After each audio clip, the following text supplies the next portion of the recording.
बिस्मिल्लाहिर्रहमानिर्रहीम। अल्लाह ताला के नाम से स्टार्ट करते हैं सेकेंड ईयर की बुक चैप्टर नंबर 1। चैप्टर का नाम है फंक्शन एंड लिमिट। सबसे पहले हम फंक्शन की डेफिनेशन, डोमेन, रेंज और को डोमेन के बारे में देखेंगे और इसको एक एग्जांपल से समझेंगे। फंक्शन दो सेट्स या दो वेरिएबल एक्स और वाई के दरमियान ऐसा रिलेशनशिप होता है जिसमें सेट एक्स के हर एलिमेंट के बदले क्रॉसपॉन्डिंग सेट वाई में भी अगर एक एलिमेंट मौजूद है तो हम कहते हैं कि ये एक फंक्शन है सेट एक्स से सेट वाई पर। इसमें जो सेट एक्स के एलिमेंट हैं इन्हें डोमेन कहते हैं और इसको लिखने से जो वाई के एलिमेंट कहते हैं आते हैं इन्हें रेंज कहते हैं और पूरा का पूरा सेट जो वाई होता है इसे को डोमेन कहते हैं। इसको थोड़ी देर में एक एग्जाम्पल से भी समझते हैं। यहाँ पर दो एमसीक्यू और भी एंटी टेस्ट आ जाते हैं कि फंक्शन की टर्म किस मैथमेटिशियन ने पहली बार इन्वेंट की थी? लेबनिज। तो ये भी आपको याद करना है कि फंक्शन की टर्म पहली बार लेबनिज ने इन्वेंट की थी। और फंक्शन को जाहिर करते हैं एफ डबल डॉट एक्स से वाई पर एक फंक्शन है, इसको यू भी लिखते हैं y is equal to f of x. और ये सिंबल जो थी एक मैथमेटिशियन था ऑलर, उसने इन्वेंट की थी कि फंक्शन को जाहिर कैसे करते हैं। याद रखिएगा फंक्शन को जाहिर करने के लिए एफ के अलावा इंग्लिश का कोई भी लेटर यूज कर सकते हैं। यहाँ पर एक एग्जांपल से समझते हैं। ये एक फंक्शन है रियल वैल्यूड फंक्शन आर से आर पर, ऐसा फंक्शन जिसकी डोमेन में भी रियल नंबर्स हों और रेंज में भी रियल नंबर हों, ऐसे किसी भी फंक्शन को कहते हैं कि वो एक रियल वैल्यूड फंक्शन है। एग्जाम्पल है हमारे पास y is equal to square root x. हम देखेंगे इसकी डोमेन क्या है, इसकी रेंज क्या है और इसमें को डोमेन क्या है। अंडर रूट वाली फॉर्म के अंदर हम देखते हैं कि x की ऐसी वैल्यूज लिखें कि जिससे आंसर हमेशा रियल नंबर आए, कभी भी कॉम्प्लेक्स नंबर नहीं आना चाहिए। इसका मतलब है अंडर रूट के अंदर जो x है इसकी जगह हमेशा पॉजिटिव नंबर लिखेंगे ताकि कभी भी अयोटा ना आए। तो पॉजिटिव रियल नंबर 1 2 3 ये तमाम नंबर लिखे जा सकते हैं। इसका मतलब अगर हम इसकी डोमेन की बात करें तो इसकी डोमेन में जो x के एलिमेंट होंगे वो होंगे पॉजिटिव रियल नंबर। ठीक है जी। अगर हम इसको लिखने से जो y के एलिमेंट आएंगे, वैसे इसमें 0 लिखें तो 0 आएगा, इसमें 1 लिखें तो 1 आएगा, इसमें 2 लिखें तो स्क्वायर रूट 2 आएगा, इसमें 3 लिखें तो स्क्वायर रूट 3 आएगा, 4 लिखें तो 2 आएगा। आंसर हमेशा पॉजिटिव नंबर आएंगे। यानी कि x की वैल्यूज को लिखने से जो y की वैल्यूज आएंगी वो इसकी रेंज कहलाती है। तो अगर मैं रेंज की बात करूं तो इसकी रेंज होगी पॉजिटिव रियल नंबर उसी तरह की। और इसमें जो सारे के सारे एलिमेंट हैं y के, इसको हम कहते हैं को डोमेन। सारे के सारे y के एलिमेंट को क्या कहते हैं जी? को डोमेन कहते हैं जी। नेक्स्ट पॉइंट अब हम देखते हैं जी। इसके बाद जी बेटा पॉइंट नंबर 2 करते हैं। पॉइंट नंबर 2 हमारे पास है कुछ फार्मूला साइन हाइपरबोलिक और कॉस हाइपरबोलिक। बेटा अगर ये 6 फार्मूले हैं, लेकिन अगर हम ये 2 फार्मूले भी याद कर लें, इन्हें हमें याद करना पड़ेगा तो बाकी फार्मूले खुद ही ड्राइव हो जाते हैं। साइन को कॉस पे ड्राइव करें tan और इनके रेसिप्रोकल कर लें तो सीकेंट कोसिकेंट कॉट आ जाते हैं। आमतौर पर हम ये फार्मूला याद करते हैं साइन हाइपरबोलिक का e की पावर x माइनस e की पावर माइनस x ओवर 2 और यही फार्मूला प्लस के साथ कॉस हो जाता है। लेकिन बेटा इसकी आपने फॉर्म और याद करनी है, ये वाली भी। ये कैसे आती है? अगर e की पावर माइनस x को पॉजिटिव करना तो क्या करेंगे?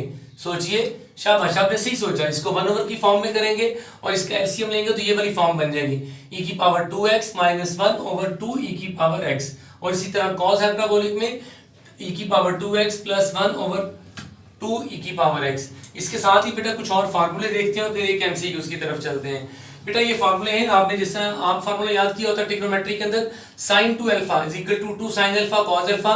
इसी तरह हाइपरबोलिक में आपने याद करना है sin hyperbolic 2x is equal to 2 sin hyperbolic x into cos hyperbolic x।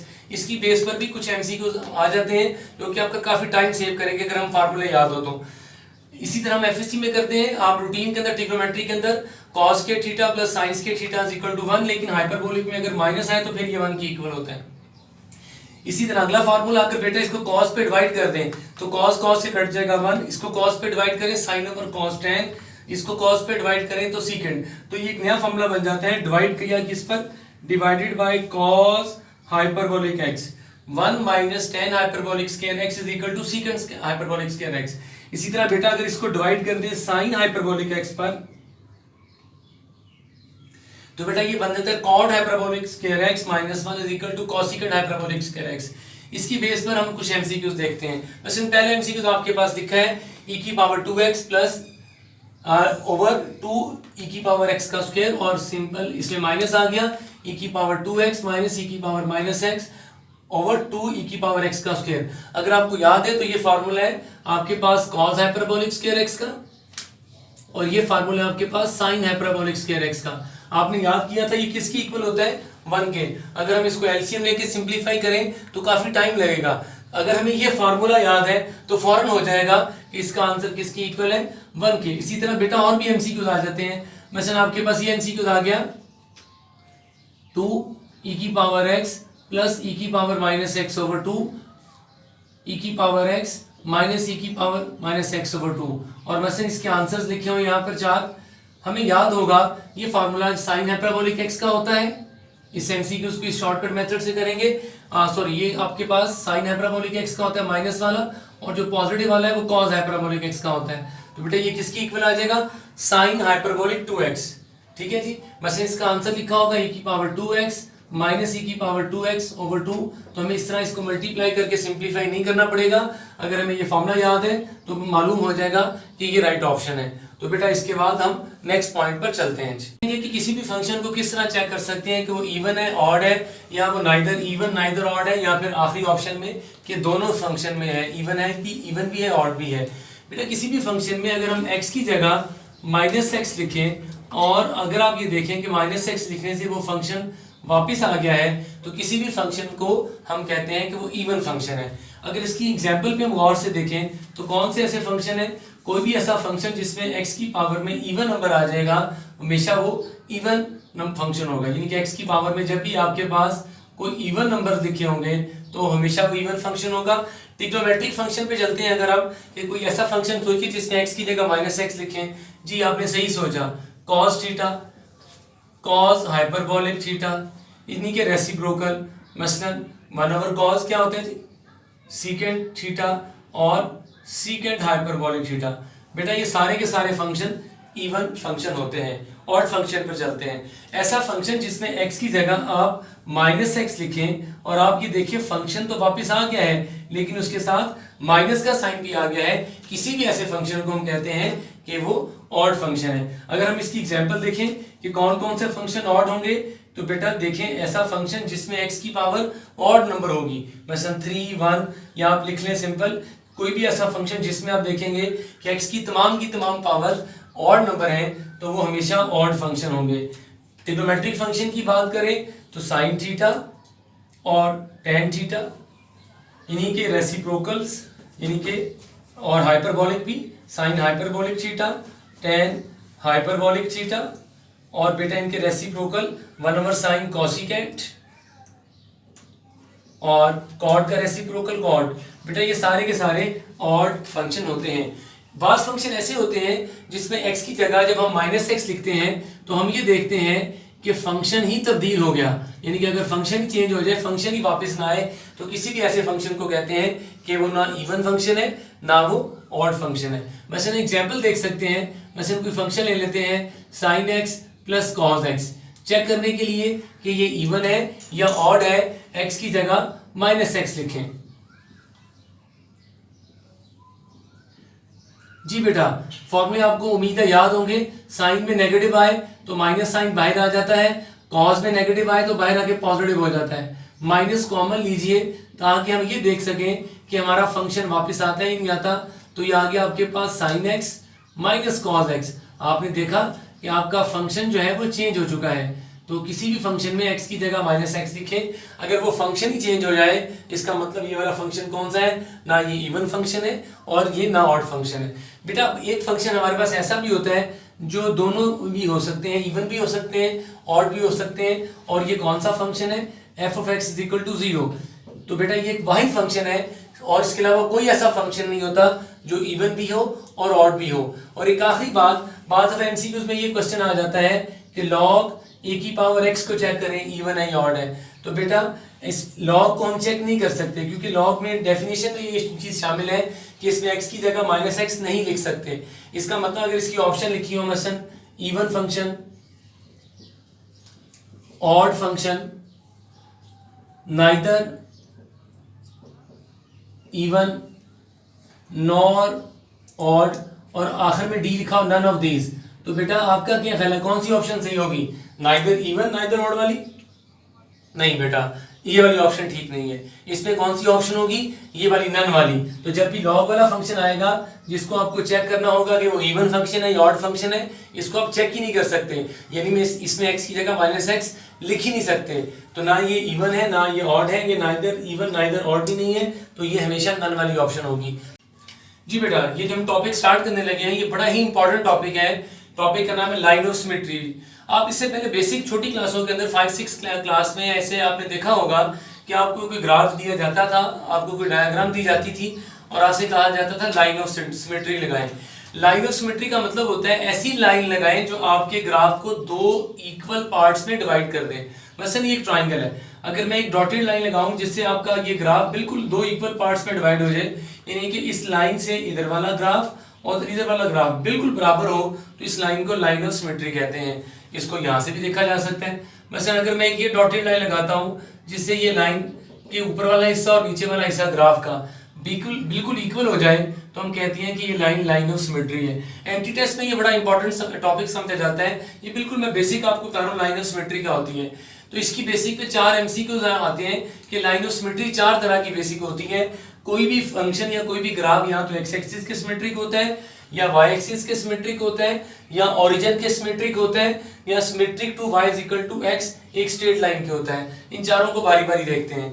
जब भी कोई ग्राफ एक्स एक्सिस के सिमेट्रिक होता है, इसका मतलब क्या है? इसका मतलब यह है कि आपका जो एक्स एक्सिस है आपके ग्राफ को दो इक्वल पार्ट्स में डिवाइड कर रहा होता है, यानी कि एक्स एक्सिस से ऊपर वाला हिस्सा और एक्स एक्सिस से नीचे वाला हिस्सा बिल्कुल सेम होता है ग्राफ का, और ये लाइन एक्स एक्सिस है। इसका मतलब आपकी x axis as a line of symmetry के तौर पे काम कर रही है। अगर हमें इसकी इक्वेशन दी जाए तो एक छोटा सा फार्मूला है जिसकी मदद से हम ग्राफ के बगैर भी देख सकते हैं कि ग्राफ एक्स एक्सिस के सिमेट्रिक है या नहीं। ऐसे एक फंक्शन है जिसमें दो वेरिएबल हैं एक्स और वाई। अगर बेटा किसी भी ग्राफ में y की जगह अगर माइनस वाई लिखें, क्या करें जी? y की जगह माइनस वाई लिखें और उसको कोई फर्क ना पड़े, तो कोई भी ऐसा जो फंक्शन होता है वो हमेशा किसके सिमेट्रिक होता है? एक्स एक्सिस के सिमेट्रिक होता है। मसलन जो मैंने ये ग्राफ बनाया है ये इक्वेशन है y square is equal to 4x। आप देख सकते हैं मैं इसमें जब y की जगह माइनस वाई लिखूंगा तो इसको कोई फर्क नहीं पड़ेगा। तो ये पहली सिमेट्री है कि अगर किसी फंक्शन में y की जगह माइनस वाई लिखें और उसको कोई फर्क ना पड़े, जैसे आप यहाँ पर देख सकते हैं जब मैं y की जगह माइनस वाई लिखूंगा तो इसको कोई फर्क नहीं पड़ेगा। इसका मतलब है ये फंक्शन किसके सिमेट्रिक है? एक्स एक्सिस के सिमेट्रिक है। तो ये पहली सिमेट्री थी। दूसरी सिमेट्री होती है वाई एक्सिस के सिमेट्रिक। अगेन उसी लॉजिक को यूज करें, अगर वाई एक्सिस आपके ग्राफ को दो इक्वल पार्ट्स में डिवाइड कर रहे हैं तो ये ग्राफ वाई एक्सिस के सिमेट्रिक है। जी थोड़ा कॉमन सेंस यूज करें, शाबाश। क्या होना चाहिए जी? आपने सही सोचा। अगर किसी ग्राफ में x की जगह माइनस एक्स लिखें और उसको कोई फर्क ना पड़े, तो बेटा ऐसा कोई भी ग्राफ जो होता है वो हमेशा y एक्सिस के सिमेट्रिक होता है। ये जो ग्राफ आपके सामने बना हुआ है ये आपके पास इक्वेशन है पैराबोला की, y स्क्वायर बराबर है 4ax। मैं अगर इसमें x की जगह माइनस एक्स लिखूंगा तो आप देख सकते हैं इसको कोई फर्क नहीं पड़ा। इसका मतलब है ये आपका y एक्सिस के सिमेट्रिक है। तो इस तरह हम फौरन देख सकते हैं किसी भी इक्वेशन को। ऐसे यहाँ पता चलेगा कि y की जगह माइनस वाई लिखिए कोई फर्क नहीं पड़ेगा, तो किसके सिमेट्रिक? x के सिमेट्रिक। x की जगह माइनस एक्स लिखूंगा कोई फर्क नहीं पड़ेगा, किस सिमेट्रिक? y एक्सिस के सिमेट्रिक। तीसरी सिमेट्री होती है ओरिजिन के सिमेट्रिक। अगर किसी ग्राफ में बेटा x की जगह माइनस एक्स लिखें और y की जगह माइनस वाई लिखें, क्या जी? दोनों काम इकट्ठे कर दें, x की जगह माइनस एक्स, वाई की जगह माइनस वाई, और उसको कोई फर्क ना पड़े, तो ऐसा कोई भी ग्राफ हमेशा ओरिजिन के सिमेट्रिक होता है। यानी कि ये आपका ओरिजिन है और ग्राफ ओरिजिन से ऊपर वाली साइड पर और नीचे वाली साइड पर बिल्कुल सेम है। इसमें ये देखिए ये ओरिजिन है, ओरिजिन से ऊपर वाला ग्राफ और ओरिजिन से नीचे वाला ग्राफ बिल्कुल सेम है। ये किसका ग्राफ है? y is equal to x cube. आप देख सकते हैं y की जगह माइनस वाई, एक्स की जगह माइनस वाई लिखने से इक्वेशन वापस आ जाएगी, कोई फर्क नहीं पड़ेगा। ये सर्कल की इक्वेशन है, जिस सर्कल का सेंटर 0 0 होता है, आपने पढ़ा हुआ है, उसकी equation x square plus y square is equal to radius का स्क्वायर। मैं y की जगह माइनस वाई, एक्स की जगह माइनस एक्स लिखूंगा कोई फर्क नहीं पड़ेगा। तो कोई भी ऐसा ग्राफ जिसमें x की जगह -x, y की जगह -y लिखें, कोई फर्क ना पड़े, वो हमेशा ओरिजिन के सिमेट्रिक होता है। और आखिरी आपके पास है कि symmetric to y is equal to x। आप अच्छी तरह जानते हैं ये एक स्ट्रेट लाइन जो आपको ग्रीन कलर में नजर आ रही है, ये स्ट्रेट लाइन है, y is equal to x।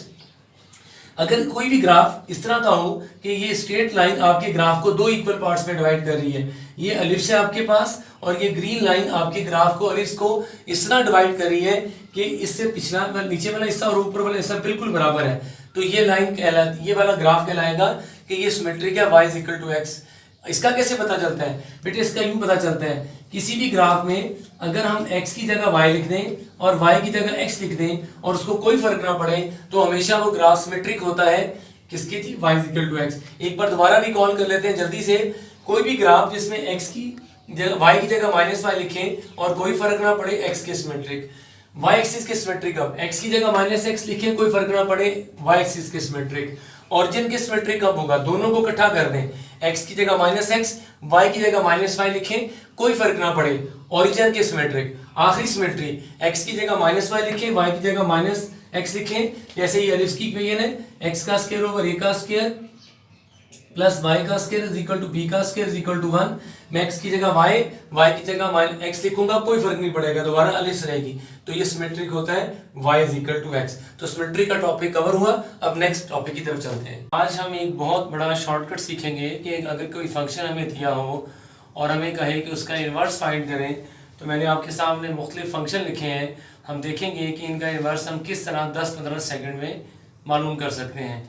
कुछ इसको सीखने के लिए कुछ बेसिक बातें देख लें कि जब हमने किसी फंक्शन का इन्वर्स निकालना है, तो अगर कोई रकम x के साथ मल्टीप्लाई हो रही है तो उसको डिवाइड करना है, डिवाइड होगी तो मल्टीप्लाई करना है, अगर प्लस हो रही है तो माइनस करना है, माइनस का उलट प्लस करना है, अगर उसका स्क्वायर है तो उसका उलट क्या होगा? स्क्वायर रूट लेना है, अगर स्क्वायर रूट है तो उसका उलट स्क्वायर रूट का उलट क्या होता है जी? स्क्वायर। इसी तरह अगर क्यूब रूट है तो उसका उलट क्या होता है? क्यूब। और इसी तरह अगर क्यूब है तो क्यूब का उलट क्या होता है जी? Cube root. ये कुछ बातें अपने ज़हन में रखिएगा, तो हम देखेंगे कि इसका इन्वर्स का किस तरह फाइंड करते हैं, लेकिन शॉर्टकट मेथड से। इसके दो मेथड हैं, तो अभी मैं आपको पहला मेथड सिखाता हूँ और उसके बाद फिर दूसरा मेथड बताऊंगा। तो पहले मेथड में आपने देखना ये है कि अगर हमें इन्वर्स फाइंड करना है तो आपने देखना है ये फंक्शन बना कैसे है। x था, x को किससे मल्टीप्लाई किया? 2 से, और उसमें 5 को क्या कर दिया? ऐड। अगर मुझे इसका इन्वर्स चाहिए तो मैं लिखूंगा f इनवर्स x। कैसे आएगा?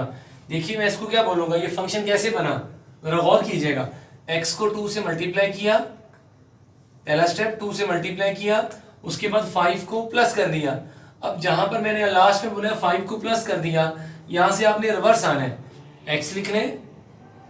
सबसे पहले क्या कैसे बना था? x को 2 से मल्टीप्लाई किया, और कीजिएगा मेरी वर्डिंग पर, मैं बोल रहा हूँ x को 2 से मल्टीप्लाई किया, फिर 5 प्लस कर दिया। मैंने लास्ट में बोला 5 को प्लस कर दिया, तो यहां से ऑपोजिट शुरू करेंगे, प्लस का उलट माइनस, x में से 5 को माइनस कर दें। x को 2 से मल्टीप्लाई किया था, 5 प्लस किया, तो यहां से वापस आना है, 5 को माइनस कर दिया, 2 मल्टीप्लाई था, मल्टीप्लाई को उलट क्या कर दिया? डिवाइड। तो ये आपका इन्वर्स आ गया। तो इस तरह 1-2 क्वेश्चंस प्रैक्टिस के बाद आपकी ये रूटीन बन जाएगी और ये 2-3-4 सेकंड में ये क्वेश्चन हो जाएंगे।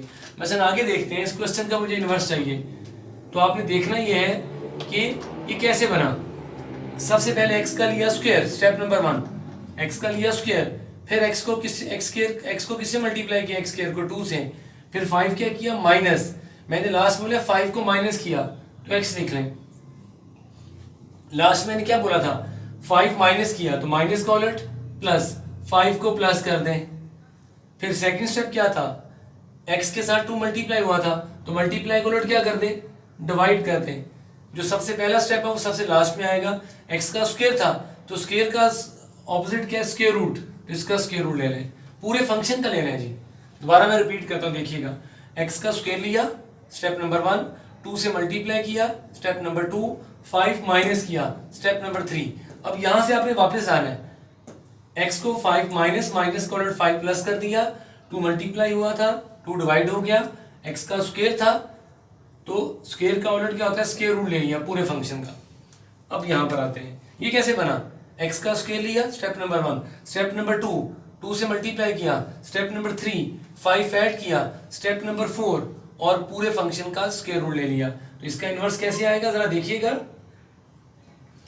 सबसे पहले लिखा x, मैंने सबसे लास्ट में क्या बोला है, स्क्वायर रूट लिया। स्क्वायर रूट का यूनिट क्या होता है, स्क्वायर, तो x का स्क्वायर ले लें जी। फिर 5 वापिस आना है आपने, 5 प्लस हुआ था, 5 को क्या कर दें, माइनस कर दें। फिर 2 मल्टीप्लाई हुआ था, मल्टीप्लाई का यूनिट क्या होगा, डिवाइड कर दें। फिर x का स्क्वायर था, तो स्क्वायर का यूनिट क्या होता है, स्क्वायर रूट, तो ये आपने स्क्वायर रूट ले लिया, तो ये इसका इनवर्स आ गया। आगे चलते हैं, अब मुझे इसका इनवर्स चाहिए, तो क्या करेंगे, अब आपने फिर सोचना है कि ये कैसे बना। x का स्क्वायर लिया, 2 मल्टीप्लाई हुआ, दूसरा स्टेप 5 प्लस हुआ और क्यूब रूट ले लिया। आखिर में मैंने बोला है क्यूब रूट ले लिया, तो क्यूब रूट का यूनिट क्या होता है जी, क्यूब, x का क्यूब ले लिया। उससे पहले क्या बोला था, 5 प्लस किया, तो 5 माइनस कर दिया। उससे पहले 2 मल्टीप्लाई हुआ था, 2 को डिवाइड कर दिया। फिर x का क्या था, स्क्वायर, और स्क्वायर का यूनिट क्या होता है, स्क्वायर रूट, तो इन तमाम का स्क्वायर रूट ले लिया, तो ये आपके पास इनवर्स आ गया। अगले क्वेश्चन का देखते हैं, इसका इनवर्स शॉर्टकट मेथड से कैसे निकालते हैं जी। अब इस फंक्शन का हम इनवर्स लेते हैं, तो अगेन इसको देखिए कि कैसे बना। सबसे पहले x का क्यूब हुआ, नंबर 1, फिर x को 3 से मल्टीप्लाई किया, स्टेप नंबर 2, फिर 7 माइनस हुआ। अब बेटा हमने इसका रिवर्स लिखना है, तो कैसे लिखेंगे, x, सबसे मैंने लास्ट में बोला था 7 माइनस किया, तो माइनस का ऑपोजिट प्लस, 7 को प्लस कर दिया। सेकंड स्टेप क्या था, फिर 3 मल्टीप्लाई हुआ, मल्टीप्लाई का उलट डिवाइड, 3 को डिवाइड कर दिया। फिर इसका आखिर शुरू में क्या था, क्यूब, तो क्यूब का उलट क्या होगा, क्यूब रूट, तो इसका क्यूब रूट ले लें तो इसका इनवर्स आ जाएगा। और ये जो हमारे पास फंक्शन होते हैं इस फॉर्म के अंदर कि ऊपर भी लीनियर है नीचे भी लीनियर है, इसका एक शॉर्टकट मेथड क्या है, इसका शॉर्टकट मेथड यह है कि बेटा सबसे पहले इसको 2/2 का एक मैट्रिक्स बना लें। x का कोफिशिएंट 2, कांस्टेंट -3, 5 और माइनस साइन, ये 2/2 का मैट्रिक्स है। अब आपने इसका एडजॉइंट फाइंड करना है। क्या फाइंड करना है जी, एडजॉइंट। एडजॉइंट कैसे फाइंड करते हैं, याद कीजिए, आपने 2/2 मैट्रिक्स का एडजॉइंट सीखा हुआ है। डायगोनल्स की जगह चेंज करते हैं, -7 2, नॉन डायगोनल्स के साइन चेंज करते हैं, 3 और -5। इसको दोबारा इक्वेशन की फॉर्म में लिखते हैं। कैसे लिखेंगे, -7x + 3, पहले x आएगा बाद में कांस्टेंट, और यहाँ पर क्या आएगा, -5x + 2, तो ये आपका इनवर्स आ गया। तो इसको हम जब हमें ये आ जाएगा तो हम इसको थोड़ा सा आई कॉन्टेक्ट से भी कर लिया करेंगे। कैसे, इन दोनों की जगह चेंज करनी है, पहले इसको अरेंज कर दिया करें कि पहले लीनियर बाद में कांस्टेंट, लीनियर कांस्टेंट, इन दोनों की जगह चेंज की, तो क्या आ गया, वैसे इसको यूं लिख सकते हैं डायरेक्ट, ये उधर चला जाएगा -7x, और यहाँ पर नीचे क्या आ जाएगा, 2 आ जाएगा। इन दोनों की जगह चेंज कर दी, इन दोनों के साइन चेंज करने हैं, +3 और ये -5x। तो आपने देखा ये कितनी जल्दी आपने इसका इनवर्स फाइंड कर लिया। तो हम देखते हैं इसके बाद कि मेथड नंबर 2 क्या है। आप इसको बार बार देखिए और फिर उसके बाद इन क्वेश्चंस के साथ मजीद कुछ क्वेश्चन खुद भी सॉल्व करें। फाइंड करने का दूसरा मेथड देखते हैं। बाज़ क्वेश्चन ऐसे होते हैं, हमें दोनों मेथड आने चाहिए, ताकि बाज़ क्वेश्चन ऐसे होते हैं जिसमें दूसरा मेथड से जल्दी क्वेश्चन सॉल्व हो जाता है। मसलन एक MCQ दिया है कि ये क्वेश्चन लिखा है 2x² + 5 का स्क्वायर रूट, इसका इन्वर्स फाइंड करेंगे, चार ऑप्शन है। दूसरा मेथड सीखने से पहले हम एक रिकॉल कर लेते हैं जो चीज़ आपको आती है कि जब किसी फंक्शन की, ये एक फंक्शन है f(x), उसकी डोमेन में x की जगह कोई नंबर लिखते हैं तो जो उसका आंसर आता है उसको रेंज कहते हैं। इन्वर्स में क्या होता है, ऑपोजिट हो जाता है, यानी कि फंक्शन की डोमेन जो होती है और जो रेंज होती है इन्वर्स में उल्ट हो जाती है। डोमेन रेंज बन जाती है और रेंज डोमेन बन जाती है। एग्जाम्पल के तौर पे मसलन ये आपके पास f(x) है 2x² + 5 का स्क्वायर रूट, इसमें x की जगह कोई नंबर लिखते हैं मसलन 0 से जल्दी आंसर आ जाएगा, ये 0 हो जाएगा, आंसर आएगा √5। तो मतलब इसमें डोमेन क्या है, इसमें x की वैल्यू डोमेन थी 0 और रेंज क्या आई √5, यानी कि इस फंक्शन की डोमेन 0 और रेंज √5 है। अगर हमें इसके इन्वर्स को देखना हो तो जो रेंज है वो इन्वर्स की क्या बन जाएगी, डोमेन, और जो डोमेन है वो क्या बन जाएगी, रेंज। यानी कि आसान लफ्जों में अगर मैं इसके इन्वर्स के अंदर √5 लिखूंगा तो आंसर क्या आना चाहिए, 0 आना चाहिए। तो हम देखते हैं इन चारों में से कौन सी ऐसी ऑप्शन है जिसमें x की जगह √5 लिखने से आंसर 0 आएगा।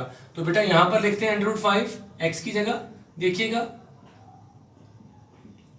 जी हमें नजर आ रहा है 5 स्क्वायर और स्क्वायर रूट कट जाएगा, 5 माइनस 5 0/2 0 आ जाएगा। इसका मतलब ये वाली ऑप्शन है, यहीं आगे जाने की जरूरत नहीं। ये ऐसी ऑप्शन थी जिसमें आपने x की जगह उसकी वैल्यू लिखी √5 तो आंसर 0 आया, तो ये राइट ऑप्शन थी। तो ये मेथड नंबर 2 है। फंक्शन में हम कोई x की वैल्यू लिखते हैं, 0 लिखने से जल्दी आमतौर पर आंसर आ जाता है, वो 0 डोमेन और जो आंसर आएगा रेंज। उस वैल्यू का जो आंसर आएगा इनवर्स में लिख दें जो ऑप्शन दी है और आंसर 0 आना चाहिए। तो जिस ऑप्शन में आंसर लिखने से 0 आएगा वो आपका आंसर होगा जी। तो ये सेकंड मेथड था जी इनवर्स फाइंड करने का। जी बेटा अब हम लिमिट में कुछ शॉर्टकट सीखेंगे। लिमिट में एक शॉर्टकट मेथड है जिसे एल ऑप्टिकल रूल कहते हैं। ये कब अप्लाई करते हैं बेटा, आपको कोई फंक्शन दिया जाता है f(x) ओवर g(x) और कहा जाता है इस पे लिमिट अप्लाई करें, limit x approaches to c। बच्चे जब आप इस पे लिमिट लगाते हैं तो देखते हैं कि c की x पे लिमिट लगाने से ऊपर भी 0 आ रहा है और नीचे भी 0 आ रहा है, या ऐसा भी हो सकता है कि ऊपर भी इन्फिनिटी आए और नीचे भी इन्फिनिटी आ जाए। यानी कि ये दो फॉर्म बनती हैं, या इन्फिनिटी ओवर इन्फिनिटी या 0/0। तो ऐसे क्वेश्चन को सॉल्व करने का क्या मेथड होता है कि ऊपर वाले फंक्शन का डेरिवेटिव हम अलग लेते हैं और नीचे वाले फंक्शन का डेरिवेटिव अलग लेते हैं और फिर उस पर लिमिट लगाते हैं और लिमिट लगा के देखते हैं कि अगर 0/0 फॉर्म या इन्फिनिटी ओवर इन्फिनिटी फॉर्म दोबारा आ रही हो तो अगेन इसका डेरिवेटिव लेते जाते हैं। जब ये फॉर्म खत्म हो जाती है तो आपका कोई ना कोई आंसर आ जाता है, मसलन इसका आंसर है, इसका आंसर बी, तो कोई ऐसा आंसर आ जाता है जो कि 0/0 या इन्फिनिटी और इन्फिनिटी फॉर्म में नहीं होता। इसको एग्जाम्पल से समझते हैं। मैंने 3 एग्जाम्पल लिखी हैं आपके सामने, एक अलजेब्रिक फंक्शन है, एक ट्रिग्नोमेट्रिक और एक अगेन अलजेब्रिक है। x की जगह 2 लिखते हैं, 2 का क्यूब 8, 8 माइनस 8 0। x की जगह 2 लिखें, 2 का स्क्वायर 4, 4 प्लस 2 6, 6 माइनस 6 0। अगर x की जगह उसकी वैल्यू लिखें तो 0/0 फॉर्म आ रही है, अनडिफाइंड फॉर्म आ रही है, तो हम क्या करेंगे, एल ऑप्टिकल रूल लगाएंगे। ऊपर वाले फंक्शन का अलग डेरिवेटिव लेंगे। एक्स क्यूब का डेरिवेटिव आप जानते हैं क्या है, 3x²। 8 का डेरिवेटिव 0, x² का डेरिवेटिव 2x, x का डेरिवेटिव 1 और 6 का डेरिवेटिव 0। अब आपने x की जगह क्या लिखना है, उसकी वैल्यू, क्या क्वेश्चन में वैल्यू थी 2, x की जगह 2 लिखिए, 2 का स्क्वायर 4, 4 × 3 12, डिनोमिनेटर में चले जाइए, 2 × 2 4, 4 + 1 5। तो इसका आंसर आ गया जी आपके पास 12/5। अगला क्वेश्चन सॉल्व करते हैं, देखते हैं क्या इसमें भी कुछ यही अप्लाई रूल होता है। x की जगह 0 लिखिए, cos 0 1, 1 - 1 0, और आप जानते हैं यहाँ पर 0 लिखेंगे, sin 0 0 होता है जी। तो इस 0/0 फॉर्म अनडिफाइंड फॉर्म है, इसका मतलब हम इस पे एल ऑप्टिकल रूल लगाएंगे। पढ़ने की में हॉस्पिटल लगता है, लेकिन इसको हॉस्पिटल नहीं पढ़ते, ऑप्टिकल पढ़ते हैं। ऊपर वाले फंक्शन का डेरिवेटिव ले लें, 1 का डेरिवेटिव 0 माइनस cos का डेरिवेटिव आप जानते हैं माइनस sin x होता है जी, sin का derivative 2 sin x, power rule apply करेंगे, sin का डेरिवेटिव cos, जो रकमें कैंसिल होती हैं कैंसिल कर दें, sin से कैंसिल हो जाएगा तो आ जाएगा 1/2 cos x। x की जगह क्या लिखना है, 0, cos 0 क्या होता है 1, तो आपके क्वेश्चन का आंसर आ जाएगा 1/2। इस क्वेश्चन को आप जानते हैं एफएससी में लॉन्ग क्वेश्चन आते हैं, तो आप देख रहे हैं इसको हम 10-15 सेकंड में कर सकते हैं। एक तीसरी एग्जांपल देखते हैं। अगेन x की जगह लिखें a की पावर n माइनस a की पावर n 0, x की एक जगह a लिखिए, a की पावर m माइनस a की पावर m 0, 0 और 0, अगेन वही फॉर्म आ गई। तो सेपरेटली डेरिवेटिव लेंगे, न्यूमरेटर का डेरिवेटिव अलग लेंगे और डिनोमिनेटर का डेरिवेटिव अलग लेंगे। x की पावर n का डेरिवेटिव, पावर रूल अप्लाई करेंगे, n x की पावर n - 1 बेस dx/dx 1, ये कांस्टेंट है, उसका डेरिवेटिव 0। वेरिएबल कहाँ से पता चलता है, यहाँ पर x है तो इसका मतलब x वेरिएबल है। इसका डेरिवेटिव लीजिए, यहाँ पर भी पावर रूल अप्लाई करेंगे, m x की पावर m - 1 और ये का डेरिवेटिव 0। अगेन क्या करना है, x की जगह a लिख के देखना है क्या 0/0 फॉर्म आ रही है या नहीं आ रही। x की जगह a लिखते हैं, n a की पावर n - 1 m a की पावर m - 1, डिनोमिनेटर को ऊपर ले जाइए, ये a क्या होगा जी, देखिए साइन चेंज कर देंगे, -m + 1, 1 1 कट जाएगा तो आपका आंसर आ जाएगा n/m a की पावर n - m। इस तरह कोई भी क्वेश्चन जो इस फॉर्म में होगा उसको 15-20 सेकंड में सॉल्व कर सकते हैं जी। नेक्स्ट शॉर्टकट की तरफ चलते हैं जी बेटा, लिमिट का दूसरा शॉर्टकट करते हैं। लिमिट के दूसरे शॉर्टकट मेथड में ये है कि अगर कोई क्वेश्चन दिया जाए और आपको लिमिट दे दी जाए कि x अप्रोचेस टू इन्फिनिटी या प्लस इन्फिनिटी, तो इसको सॉल्व करने की बजाय हम इसका शॉर्टकट मेथड लगाते हैं। आप जानते हैं इसका एफएससी में हम क्या मेथड पढ़ते थे, डिनोमिनेटर की हाईएस्ट पावर को डिवाइड करते थे न्यूमिनेटर डिनोमिनेटर से और फिर सॉल्व करते थे, लेकिन इस पर काफ़ी टाइम लग जाता है। हम देखेंगे यहाँ पर शॉर्टकट मेथड से कि किस तरह हम इसको कर सकते हैं 10-15 सेकंड में। तो यहाँ पर 3 ऑप्शन आ सकती हैं बेटा। यह एक पोलिनोमियल है, पोलिनोमियल का मतलब जिसमें x की पावर पॉजिटिव इंटीजर होती है, a0 a1x a2x स्क्वायर और सो ऑन a की पावर n इंटू x की पावर n, और डिनोमिनेटर में लिखा है b0 b1 x1 plus b2 x square और सो ऑन b की पावर bm इंटू x की पावर m। हम देखेंगे कि अगर इस पे लिमिट अप्लाई करनी है x अप्रोचेस टू 0, तो इसको जनरलाइज फॉर्म में हम कर लेते हैं कि अगर आपके पास न्यूमिनेटर की पावर डिनोमिनेटर की पावर से बड़ी हो, न्यूमिनेटर की पावर है n, डिनोमिनेटर की पावर है m, तो जब भी आप ये देखेंगे कि न्यूमिनेटर की पावर डिनोमिनेटर की पावर से बड़ी है, तो इसका आंसर खामोशी से आप 0 लगा देंगे, फौरन आंसर 0 आ जाएगा। और जब देखेंगे न्यूमिनेटर की पावर डिनोमिनेटर की पावर से कम है, तो इसका आंसर हमेशा इन्फिनिटी आ जाएगा। और जब ये देखेंगे कि न्यूमिनेटर की पावर और डिनोमिनेटर की पावर इक्वल है, तो न्यूमिनेटर के हाईएस्ट पावर का कोफिशिएंट an, इसको डिवाइड कर देंगे डिनोमिनेटर के हाईएस्ट पावर के कोफिशिएंट से bm, तो इस तरह आपका आंसर आ जाएगा। इसको हम बेहतर अंदाज में यहाँ पर एक एग्जाम्पल से समझते हैं। मसलन ये एमसीक्यूज आया, इसका आंसर चाहिए था, आपने देखा न्यूमिनेटर की पावर डिनोमिनेटर की पावर से ग्रेटर है, तो हमने वहां पर क्या पढ़ा है, इसका आंसर फौरन क्या आ जाएगा 0। यहाँ पर देखेंगे न्यूमिनेटर की पावर डिनोमिनेटर की पावर से क्या है जी, कम है, तो आंसर हमेशा क्या आएगा, इन्फिनिटी। यहाँ पर देखिए न्यूमिनेटर और डिनोमिनेटर की पावर इक्वल है, जब भी न्यूमिनेटर और डिनोमिनेटर की पावर इक्वल होगी तो क्या करेंगे, न्यूमिनेटर की हाईएस्ट पावर का कोफिशिएंट -3, डिनोमिनेटर की हाईएस्ट पावर का कोफिशिएंट 5, तो बेटा ये आपका आंसर आ गया। तो ये एमसीक्यूज यहीं पर खत्म होता है। अब हम इसके बाद नेक्स्ट एमसीक्यूज करते हैं। Limit x approaches to infinity के बेटे 2 तरह के एमसीक्यूज आते हैं, एक हमने पहले देखा, दूसरा एमसीक्यूज ये है, इसमें क्या होता है, न्यूमिनेटर की पावर डिनोमिनेटर की पावर से 1 नंबर कम होती है और डिनोमिनेटर का स्क्वायर रूट होता है। और ये क्वेश्चन 2 तरह से आता है, या तो होता है प्लस इन्फिनिटी या होता है माइनस इन्फिनिटी। इसका शॉर्टकट मेथड क्या है, आप देखेंगे न्यूमिनेटर में x की हाईएस्ट पावर क्या है, a, उसका कोफिशिएंट, डिनोमिनेटर में x की हाईएस्ट पावर का कोफिशिएंट c, लेकिन साथ स्क्वायर रूट भी आएगा, यानी कि ये c आ जाएगा असल में वैसे स्क्वायर रूट c। और अगर तो यहाँ प्लस इन्फिनिटी का तो प्लस लगा देंगे, और अगर माइनस इन्फिनिटी होगा तो माइनस लगा देंगे। सेम वही पैटर्न, x की हाईएस्ट पावर का कोफिशिएंट a, डिनोमिनेटर में x स्क्वायर की हाईएस्ट पावर का कोफिशिएंट, x की हाईएस्ट पावर का कोफिशिएंट अंडर रूट c। यहाँ पर क्योंकि माइनस का साइन है तो यहाँ माइनस आ जाएगा।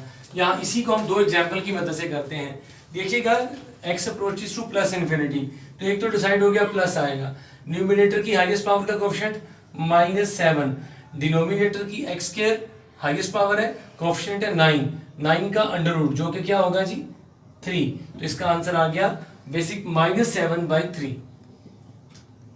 इसी तरह यहाँ पर आइए, फर्क सिर्फ इतना है, दोनों क्वेश्चन सेम है। यहाँ पर प्लस इन्फिनिटी की जगह क्या है, माइनस इन्फिनिटी, तो यहाँ पर क्या आएगा, प्लस इन्फिनिटी हो तो मैंने आपसे कहा था प्लस आ जाएगा, और माइनस इन्फिनिटी हो तो माइनस इन्फिनिटी आ जाएगा। इसको भी हम सॉल्व भी करेंगे बिल्कुल इसी शॉर्टकट मेथड के मुताबिक, -7/3 करेंगे तो आंसर आ जाएगा +7/3। तो बेटा इस तरह की क्वेश्चन हम सॉल्व किए बगैर इसको शॉर्टकट मेथड से कर लेते हैं। तो नेक्स्ट शॉर्टकट मेथड की तरफ चलते हैं। ये शॉर्टकट अब हम 3 एमसीक्यूज की मदद से दो शॉर्टकट सीखेंगे। आपके पास क्वेश्चन लिखे हैं, या लिमिट इन्फिनिटी को अप्रोच कर रही है या 0 को, इस टाइप के क्वेश्चन आपने एफएससी में सॉल्व किए हैं। इसकी जनरल फॉर्म ये होती है कि आपके पास लिमिट जो है x अप्रोचेस टू 0 और 1 या प्लस आता है या माइनस f(x) की पावर g(x). तो इसका शॉर्टकट मेथड क्या होता है भाई, इसका शॉर्टकट मेथड ये होता है कि हम इसको लिखते हैं e की फॉर्म में और f(x) को g(x) से क्या कर देते हैं जी, मल्टीप्लाई कर देते हैं। याद रखिएगा यही क्वेश्चन यहाँ पर यूं भी आ सकता है, limit x approaches to infinity 1 plus minus f(x) की पावर g(x), और इसको जब हम मल्टीप्लाई करें, इसकी शॉर्टकट मेथड अगेन ऊपर वाला ही है, f(x) को g(x) से मल्टीप्लाई कर देते हैं। इसमें लॉजिक ये है कि जब x की जगह उसकी वैल्यू लिखते हैं 0 तो ये फॉर्म बनती है 1 + 0, और यहाँ पर भी जब x की जगह इन्फिनिटी लिखते हैं तो ये फॉर्म बन जाती है 1 प्लस माइनस 0 की पावर, यहाँ पर कोई फंक्शन आ जाता है तो ये वाली इसकी जनरल फॉर्म बनती है लिमिट अप्लाई करने से। वैसे देखिएगा अगर मैं x की जगह या उसकी वैल्यू इन्फिनिटी लिखूं तो 3/इन्फिनिटी 0 होगा। आप जानते हैं समथिंग ओवर इन्फिनिटी 0, तो ये शॉर्टकट मेथड लगा सकते हैं। शॉर्टकट मेथड से आंसर क्या आएगा, e की पावर में इस वाली टर्म को इस वाली टर्म से मल्टीप्लाई कर देंगे, -3/7x multiply by x, x से कट जाएगा तो आंसर आएगा e की पावर -3/7। अगेन इस एग्जाम्पल को देखते हैं। इस एमसीक्यूज में क्या है, x की जगह 0 लिखें तो 1 + 0 वाली फॉर्म बन रही है, प्लस भी आ सकते हैं माइनस भी आ सकते हैं। आंसर का मेथड क्या है, e की पावर में 1 के साथ जो भी नंबर लिखा है x/4 इसको मल्टीप्लाई कर दें इस टर्म से 3/x से, x से कट जाएगा तो आंसर आएगा e की पावर 3/4। इस तरह ये दोनों एमसीक्यूज इस शॉर्टकट मेथड से हुए, ये उनका शॉर्टकट मेथड था जी। जो नेक्स्ट एमसीक्यूज है x + a/x + b होल की पावर x + c, तो इसकी शॉर्टकट मेथड क्या है, इसकी शॉर्टकट फॉर्म क्या है।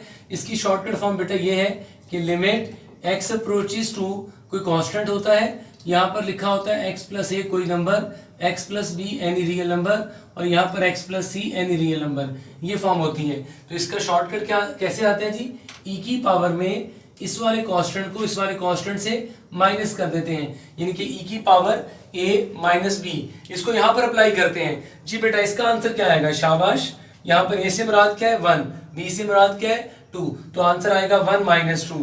तो 1 - 2 का आंसर क्या होगा, e की पावर -1, या इसको 1/e भी कह सकते हैं। तो इस तरह आपने देखा ये 3 एमसीक्यूज कितने शॉर्टकट मेथड से हो गए, और इसको हम 10-15 सेकंड से कर सकते हैं। अब इसे नेक्स्ट एमसीक्यूज की तरफ चलते हैं। नेक्स्ट एमसीक्यूज जो हमारे पास है ये है कि किसी भी फंक्शन को चेक करना हो कि वो कंटिन्यूस है या डिसकंटिन्यूस, तो हम उसको जल्दी से 10-15 सेकंड में कैसे कर सकते हैं। मसलन ये आपको फंक्शन दिया है कि इसको चेक करना है x की वैल्यू 1 पर और -1 पर, तो पहले 1 पर चेक करते हैं। तो कैसे चेक करेंगे, x की जगह 1 लिखिए, x की जगह 1 लिखें, 3 × 1 + 1 तो ये 4 आ जाएगा। यहाँ पर 1 है तो यहाँ पर 1 लिखें, ये भी 4 है, और 1 कहाँ पर है, यहाँ पर 1 है, इसके सामने x की जगह 1 है तो इस पे फंक्शन x की जगह 1 लिखिए, 5 × 1 - 1 तो 4 आ जाएगा। तीनों फंक्शन जहां जहां x की जगह 1 लिखा था, अगर तो आंसर इक्वल है तो इसका मतलब ये कंटिन्यूस है। अब दूसरी वैल्यू पे चेक करते हैं -1 पर। -1 कहाँ पर है, यहाँ पर, x की जगह -1 लिखिए, 3 × -1 -3 + 1 -2 आएगा। यहाँ पर तो -1 है नहीं इसलिए चेक नहीं करेंगे, और -1 कहाँ पर है, यहाँ पर, x की जगह -1 लिखिए, -5 - 1 -6 इक्वल नहीं है, इसका मतलब x की वैल्यू 1 पर तो ये कंटिन्यूस था, लेकिन x की वैल्यू -1 पर क्या है, ये डिसकंटिन्यूस है जी। तो इस तरह हम चेक कर सकते हैं फौरन 10-15 सेकंड में किसी भी फंक्शन को कि वो कंटिन्यूस है या डिसकंटिन्यूस है। इस तरह का भी एंट्री टेस्ट में क्वेश्चन आ जाता है कि यहाँ पर कोई वेरिएबल लिखे होते हैं a b, या कोई अननोन होते हैं m n, और कहा जाता है इनकी वैल्यू फाइंड करें। तो इसका क्या तरीका है, इसमें भी सेम यही मेथड करते हैं। x की वैल्यू कौन सी है, -1, यहाँ -1 लिखिए, x तो है नहीं तो 2 आ जाएगा, और -1 देखिए कहाँ पर है, यहाँ पर है, x की जगह -1 लिख दीजिए, तो क्या आएगा, -a + b, इन दोनों को इक्वल कर दें, तो ये आपके पास एक इक्वेशन बन गई है, -a + b = 2। -1 और कहीं नजर नहीं आ रहा, इसको छोड़ देंगे, और हमारे पास क्या क्या ऑप्शन है, 1 की, x की जगह 1 यहाँ तो है नहीं, यहाँ देखिए 1 है, तो x की जगह 1 लिखिए, तो क्या आएगा a + b, और x की जगह 1 कहाँ पर है, ये देखिए यहाँ पर 1 है, x की जगह 1 लिखिए, x तो था ही नहीं तो 2 है, तो यहाँ पर 2 आ जाएगा। इस तरह ये दो इक्वेशन आपके पास आ गई हैं, इसको प्लस माइनस करेंगे तो a की वैल्यू आ जाएगी और b की वैल्यू आ जाएगी। इसको हम यहाँ पर लिख लेते हैं, या इसको चले मैं दोबारा लिख रहा हूँ, a+ और ये a + b = 2। बेटा जब इसको सॉल्व करेंगे ये कट जाएगा, 2b = 4, तो आप देखिएगा 2 वहाँ जाके डिवाइड होगा तो b की वैल्यू 2 आ जाएगी, और b की वैल्यू यहाँ लिखेंगे या किसी भी इक्वेशन में लिखें तो a की वैल्यू आ जाएगी। आमतौर पर इस क्वेश्चन में ऐसा होता है कि एक ही क्वेश्चन में b की वैल्यू 2 लिखी होती है। a की वैल्यू फाइंड करने से पहले आप अपने चारों ऑप्शन को गौर से देखें और उसमें देखें b की वैल्यू 2 कहाँ पर है, तो हो सकता है एक ऑप्शन में b की वैल्यू 2 हो, अक्सर ऐसा ही होता है, तो फिर a की वैल्यू फाइंड करने की जरूरत नहीं है। तो चैप्टर 1 का टॉपिक आज हम यहीं पर क्लोज करते हैं। आपकी बड़ी मेहरबानी, आपने इसको सुना। इसको अगर आपको अच्छा लगा हो तो इसको लाजमी लाइक कीजिएगा, दूसरे दोस्तों को शेयर कीजिएगा। मेरा इस लेक्चर का यही पर्पज़ है कि वो बच्चे मैक्सिमम जो सेकेंडरी का एंट्री टेस्ट दे रहे हैं उन तक ये पहुंचाई जाए वीडियोस, और आपके दोस्त अहबाब में जो भी ऐसे हैं जो कि सेकंड ईयर के इस साल एंट्री टेस्ट दे रहे हैं, ये वीडियोस उनको लाजमी शेयर कीजिए। Thank you. अल्लाह ताला आपको खुश रखे, अपना ख्याल रखिएगा और अपने इर्द गिर्द जो लोग हैं उनका भी ख्याल रखिएगा जी। बहुत शुक्रिया, थैंक यू, अस्सलाम वालेकुम।